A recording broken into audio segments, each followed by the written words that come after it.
सकते हैं आप लोग चाहे तो। जो हमेशा की जो परंपरा रही है इस बार भी रहेगी, बस 22 जनवरी से लेके दिसंबर 31 तक काफी उथल पुथल रहा, राजनीतिक दृष्टि से भी, सामाजिक दृष्टि से भी, आर्थिक दृष्टि से भी। 2 नए जिले का विभाजन हुआ, 2 नए जिला बना, दोनों का अस्तित्व में भी आ गया, दोनों जगह एसपी कलेक्टर आ गए, दोनों जगह उद्घाटन हो गया। यात्री भी आए, हम लोगों ने कुछ रूट को एकाकी किया था, उसका परिणाम ये निकला कि नवरात्र के बीच में कोई भी मेजर इंसिडेंट नहीं हुआ। ये बात करें चाहे रेप को लेकर बात करें, 29 प्रकरण में हम लोगों ने चालान तैयार किया, उसमें 65 लोगों को हमने अरेस्ट किया। लूट के 13 प्रकरण में हुए थे, जिसमें 10 प्रकरण में हमको सफलता कर पाया। विगत वर्ष की तुलना में उक्त अपराध में भी कमी आई है। बनिस्बत हम लोगों ने मेरे पास सभी के कंपैरेटिव चार्ट है। गत वर्ष की तुलना मतलब 2021 से हम कंपेयर करें तो हम लोगों ने हर एड में अच्छा काम किया है। नागपत में जुआ सट्टा पर भी प्रभावी कार्रवाई इस साल 861 आरोपियों के विरुद्ध हम लोगों ने कार्रवाई की। कुल मिला के 2731 प्रकरण में 2731 आरोपियों के खिलाफ हम लोगों ने एक्साइज एक्ट के अंतर्गत कार्रवाई की।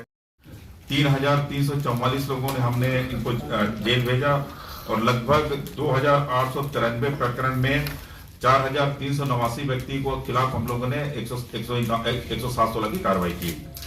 इसके अलावा इस वर्ष 9 नवीन गुंडागर्दी में शामिल किया गया और 7 के खिलाफ निगरानी खोली गई।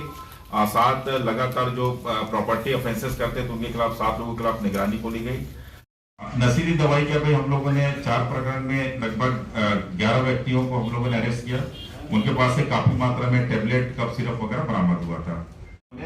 63 लोगों को विभिन्न राज्यों से, इसमें जैसे 2021 में 826 सड़क 998 प्रकरण में 40,85,800 रुपए समन शुल्क रूप में वाहन स्वामी से वो किया। इसके अलावा अलग अलग हेड पे भी हम लोगों ने मोटर व्हीकल एक्ट में, चूंकि शराब सेवन कर वाहन चलाना और बिना सीट बेल्ट के वाहन चलाना, गलत दिशा में वाहन चलाना, अवैध पार्किंग और मोबाइल से बात करते हुए सभी में इस बार तो अवैध पार्किंग में तो रिकॉर्ड तोड़ दिया। पिछले बार जागरूकता रैली निकाले, चौक चौराहों पे समझाइश भी दी गई। ऐसे करके इवन हमने ऑटो चालकों तक को मतलब एक डोंगरगढ़ में एक पार्षद का चुनाव है, डोंगरगांव में एक पार्षद का चुनाव है, 3 जगह सरपंच का चुनाव है और 2 जगह वार्ड मेंबर का चुनाव है। ऐसे करके 8 लोकेशन पे भी एक छोटा सा चुनाव है। तो उस चुनाव के भी चूंकि जितने भी चुनाव सब पार्टी बेस वाले चुनाव है, तो वहां पे कहीं ना कहीं इसमें भी शक्ति प्रदर्शन होगा, चाहे डोंगरगढ़ में हो चाहे डोंगरगढ़ भले पार्षद का चुनाव हो, लेकिन चूंकि पार्टी बेस्ड चुनाव है तो इसलिए वहां पे शक्ति प्रदर्शन वाली बात होगी। तो उस जगह के लिए भी हम लोग उसको भी हम लोग तैयारी के रूप में देख रहे हैं और अभी उसके लिए ऑब्जर्वर भी अपॉइंट हो गए हैं, व्यय प्रेक्षक और मेन ऑब्जर्वर, उनका भी एक विजिट हो गया है और अभी सेकंड विजिट उन लोगों का 7 तारीख को फिर से है, तो उनके साथ एक बार बैठ के और वार्ता करेंगे। जहां तक चैलेंजिंग रहेगा, इस बीच काफी वीआईपी मूवमेंट होगा। हर छोटी मोटी वारदात पे विपक्ष की तरफ से बातें सामने आएंगी और धरना प्रदर्शन जारी रहेगा। और ये बिल्कुल, और सामने अभी विधानसभा भी है। विधानसभा का अभी 60 सेशन है। उसके बाद जब बजट सेशन है मार्च का बजट सेशन के बाद पूरी चुनावी तैयारी चालू हो जाएगी। तो हम अपन को अभी बजट सेशन का इंतजार करना चाहिए सभी लोगों को, जो भी होगा बजट सेशन के बाद होगा। तो बजट सेशन के बाद देखना चुनाव की तैयारियां, चुनाव के प्रोग्राम और वीआईपी के यात्रा और जो भी उनका सभा वगैरह है वो सब मतलब क्या कहने से जो अपना वो बजट सेशन है, बजट सेशन के बाद वो चालू हो जाएगा। अभी तो हम लोग के पास 3 जिला बन गया, तीनों जिले में हम लोगों ने अलग अलग डीआरजी का भी गठन कर लिया है। इसके अलावा जो हमारे पास जो पहले से पैरामिलिट्री की फोर्स है आईटीबीपी की, उसके साथ में हम लोग लगातार, अभी भी हम लोग बिल्कुल इसमें शांत नहीं है। अभी भी हम लोग का 2 जगह पे हम लोगों ने और आइडेंटिफाई किया। मैंने 15 दिन पहले भी एक हम लोग का जो एक ज्वाइंट कैंप है मुरकोडो करके, जो कि साले का दरा कसर ऊपर हम लोग वहां का भी विजिट किए थे और वहां के भी एडिशनल एसपी और एडिशनल एसपी ऑपरेशन वो भी आए हुए थे वहां पे। हम लोग का जो 57 हम लोगों ने चाकू इस बार रिकवर किया था। लेकिन अभी भी है, आपकी बात को मैं पूरी तरीके से सहमत हूँ। और अभी जो आपने जो कहा था कि आउटर के पेट्रोल थोड़ा कम है, उसके लिए भी मैं तैयार हूँ। बीच में अभी हम लोगों ने जब नया जिला का प्रादुर्भाव हुआ तो हम लोगों ने टोटल 180 जवान लोगों को हम लोग CTWJ कॉलेज में ट्रेनिंग के लिए भेजा हुआ था 45 डेज के लिए।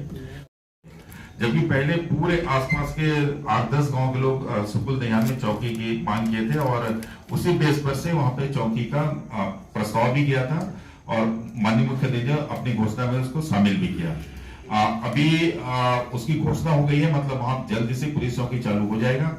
दूसरा चीज, अभी नवीन जिला खैरागढ़ बनने के बाद हमारा कुछ एरिया अभी मतलब बंटवारे में हमारे तरफ आया, कुछ उधर गया, जैसे कि ठेलकादी थाने के जो मैक्सिमम गांव है अपने राजनांदगांव ब्लॉक के हैं।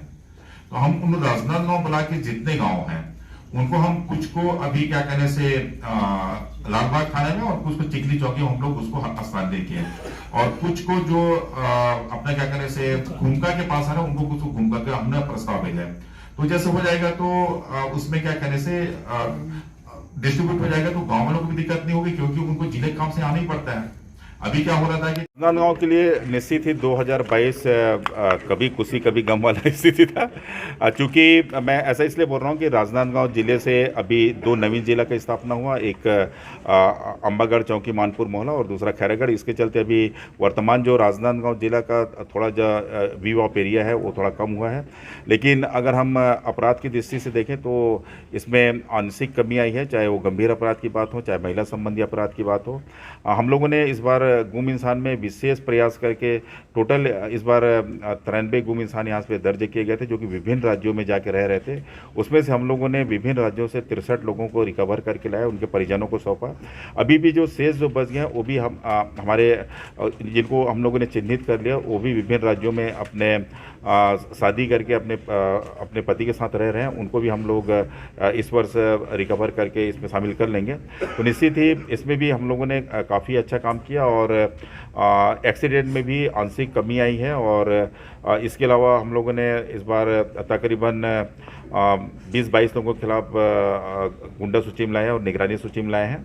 और अभी विजिबल पुलिस को हम लोग का विशेष फोकस रहेगा, साथ ही कम्युनिटी पुलिसिंग को और भी विशेष फोकस रहेगा। साथ ही हम लोग चाहेंगे कि जितने भी यहाँ पे अभी जो CCTV कैमरास हैं और जो अपना जो रोड सिग्नल्स हैं उसको हम फिर से नए सिरे से अपडेट करें, उसके लिए हम लोग लगातार वरिष्ठ कार्यालय से हम बात कर रहे हैं, वो भी इस साल होने की उम्मीद है। और साथ ही हम लोग अभी मॉडर्नाइजेशन के नाम से भी हम लोगों को अभी पुनः एक महिला सेल को एक और अभी आज ही डिक्लेयर हुआ है। कल हमको एक नई गाड़ी और आवंटित हो रही है जिसमें कि हमारी जो रक्षा टीम है वो उसमें पूरी पेट्रोलिंग करेगी। तो निश्चित ही नारी के सम्मान के लिए अलग से हम लोग काम कर रहे हैं। और जो हमारी बेटी हमर मान वाला जो कार्यक्रम है पूरे छत्तीसगढ़ में हम लोगों को काफ़ी सराहना मिली। और हम लोग राजनांदगांव के जितने भी हायर सेकेंडरी स्कूल है, जितने भी कॉलेजेस हैं, वहाँ पे सभी जगह हमने इसका पूरा प्रचार प्रसार किया।